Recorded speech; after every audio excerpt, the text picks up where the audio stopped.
എതിരെ വന്ന ബസ്സിനെ ഞാനും കണ്ടിരുന്നു.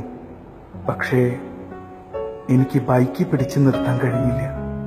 എവിടെയും തട്ടില്ല എന്ന് എപ്പോഴും പറയാറുണ്ടേലും അന്നേരം എനിക്കൊന്നും ചെയ്യാൻ കഴിഞ്ഞില്ല. ഞാനിപ്പോ ഇവിടെയുണ്ട്. ഇവിടെ എന്നെ പോലെ കുറെ പേരുണ്ട്. പുറത്ത് മോർച്ചറി എന്ന നെയിം ബോർഡും ഉണ്ട്. പുറത്തു നിന്ന് എന്റെ ഉപ്പാന്റെ കരച്ചിൽ കേൾക്കാം.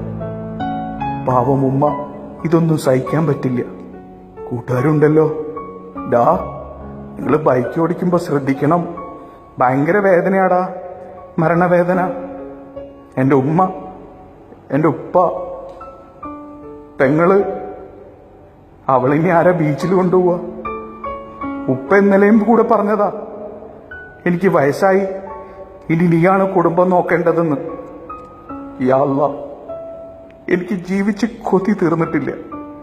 എന്റെ ഉമ്മ, എന്റെ ഉപ്പ, പെങ്ങള്, എല്ലാത്തിനും കൂടെ നിന്ന കൂടപ്പിറപ്പുകളായി മാറിയ കൂട്ടുകാർ, എന്നെ മാത്രം സ്നേഹിച്ച് കൂടെ ജീവിക്കാൻ സ്വപ്നം കണ്ട എന്റെ പെണ്ണ്.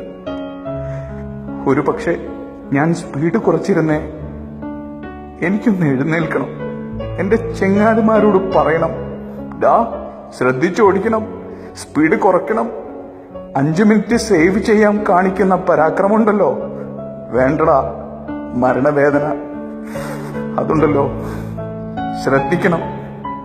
ആരൊക്കെയോ വരുന്നുണ്ട്, കയ്യിൽ ബ്ലേഡും കത്തിയൊക്കെ ഉണ്ട്. ഓ, എന്നെ കീറി മുറിക്കാൻ വന്നതാണ്. യാ അല്ലാ, എന്റെ ഉമ്മ ഇതെങ്ങനെ സഹിക്കും?